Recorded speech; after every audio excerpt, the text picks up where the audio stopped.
Good morning children.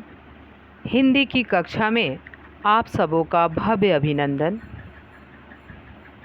बच्चों, आज हम पुनः जयशंकर प्रसाद रचित छोटा जादूगर पाठ का अध्ययन करेंगे।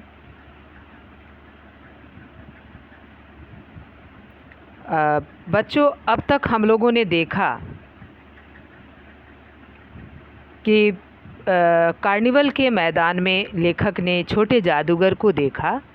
प्रस्तुत कहानी में जयशंकर प्रसाद जी ने एक ऐसे बालक को अपनी कथा का नायक बनाया है जो समाज में व्याप्त विषम परिस्थितियों से लड़ते हुए जीवन और मृत्यु से जूझती अपनी माँ को बचाने का असफल प्रयत्न करता है। चलिए पाठ पढ़ें। मैंने पूछा, कौन? मैं हूँ छोटा जादूगर। कलकत्ते के मनोरम वानस्पतिक उद्यान में लाल कमलिनी से भरी हुई एक छोटी सी झील के किनारे वृक्षों की घनी छाया में अपनी मंडली के साथ बैठा हुआ जलपान कर रहा था। लेखक अपनी मित्र मंडली के साथ बैठ कर के नाश्ता कर रहे थे। बातें हो रही थी। इतने में छोटा जादूगर दिखाई दिया।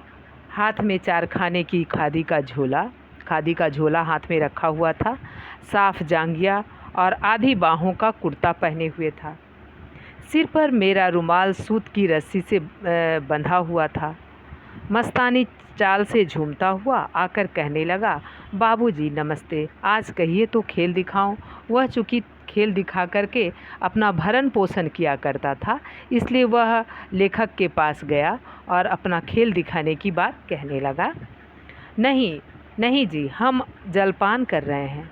फिर इसके बाद क्या गाना बजाना होगा बाबूजी? वो पूछ रहा है, जलपान के बाद क्या गाना बजाना होगा? नहीं जी, तुमको। क्रोध से मैं कुछ और कहने जा रहा था। श्रीमती जी ने कहा, दिखलाओ जी, तुम तो अच्छे आए, भला कुछ तो मन बहले। श्रीमती जी को अच्छा नहीं लग रहा था। उन्होंने बच्चे को देखकर संवेदना जागृत की और उन्होंने कहा कि तुम अपना खेल दिखाओ जिससे मेरा मन बहले। मैं चुप हो गया। लेखक चुप हो गए क्योंकि श्रीमती जी की वाणी में माँ की सी मिठास थी जिसके सामने किसी भी लड़के को रोका नहीं जा सकता था। श्रीमती जी जयशंकर प्रसाद की पत्नी माँ ममत्व भरे शब्दों में उसे अपना खेल दिखाने को कहा, तो वह बच्चा अपना खेल आरंभ करना शुरू किया। उस दिन कार्निवल के सभी खिलौने उसके खेल में अपना अभिनय करने लगे। कार्निवल जहाँ पर नाटक तमाशा आदि दिखाया जाता है, मेला, वहाँ पर लड़का अपना खेल दिखाने अभिनय करने लगा, नाटक करने लगा। भालू मनाने लगा, बिल्ली रूठने लगी, बंदर घुरकने लगा, गुड़िया का ब्याह हुआ, गुड्डा बर काना निकला। लड़के की बाचलता मतलब बातूनीपन, बाचलता से ही अभिनय हो रहा था। लड़के बोल रहा था, इतना अच्छा से बोल रहा था जैसे लग रहा था कि गुड्डा गुड़िया सभी अभिनय कर रहे हैं।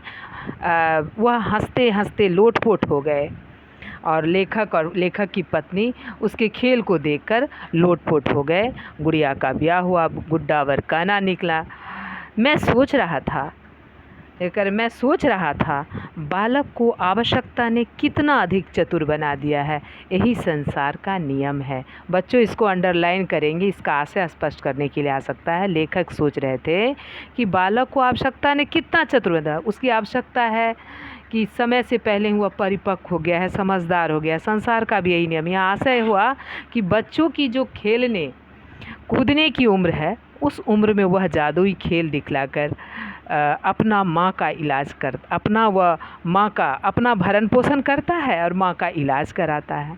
बच्चा 13-14 वर्ष का ही है, लेकिन बच्चों विपन्न परिस्थितियों के कारण, घर की आर्थिक स्थिति बहुत ही विपन्न है, उसके कारण वह समय से ही परिपक्व हो गया है। उसमें समझदारी आ गई है।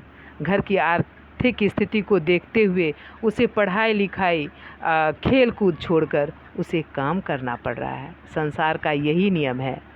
आप लोग जानते ही हैं बच्चों की आवश्यकता ही आविष्कार की जननी है। इसलिए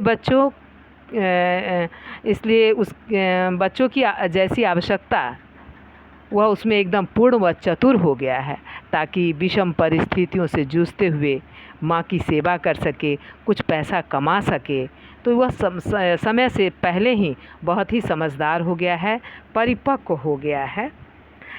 ताश के सब पत्ते लाल हो गए, फिर सब काले हो गए। गले की सूत की डोरी टुकड़े टुकड़े होकर जुड़ गई। लट्टू अपने से नाच रहे थे। मैंने कहा, अब हो चुका, अपना खेल बटोर लो, हम लोग भी आ जाएंगे। श्रीमती जी ने धीरे से रुपया दे दिया। वह उछल पड़ा। रुपया देखकर वह बच्चा एकदम उछल पड़ा। मैंने कहा, लड़के, छोटा जादूगर कहिए, यही मेरा नाम है, इसी से मेरी जीविका है। वो कह रहा है कि आप मुझे लड़के नहीं, छोटा जादूगर कहिए, इसी से मैं अपनी जीविका चलाता हूँ, अपना घर का भरण पोषण करता हूँ, अपनी माँ की देखभाल करता हूँ। चलिए बच्चों, शब्दार्थ नोट करेंगे। उत्जोरयान, उद्यान मतलब होता है बगीचा। अभिनय, अभिनय मतलब नाटक। नमस्ते, नमः जोरते। वाचालता मतलब होता है बातूनीपन। तमाशा, तमाशा मतलब हुआ खेल। गृह का नोट करेंगी बच्चों। पहला प्रश्न, बालक को आवश्यकता ने कितना शीघ्र चतुर बना दिया, यही तो संसार का नियम है। इसका आशय स्पष्ट करेंगी। दूसरा, मनोरम वानस्पतिक उद्यान में लड़के ने क्या किया। मनोरम वानस्पतिक उद्यान में लड़के ने क्या किया, क्या लिख लीजिएगा, स्क्रीन पर हुआ हो गया है क्या, क्या किया। चलिए बच्चों, आज के लिए इतना ही। धन्यवाद।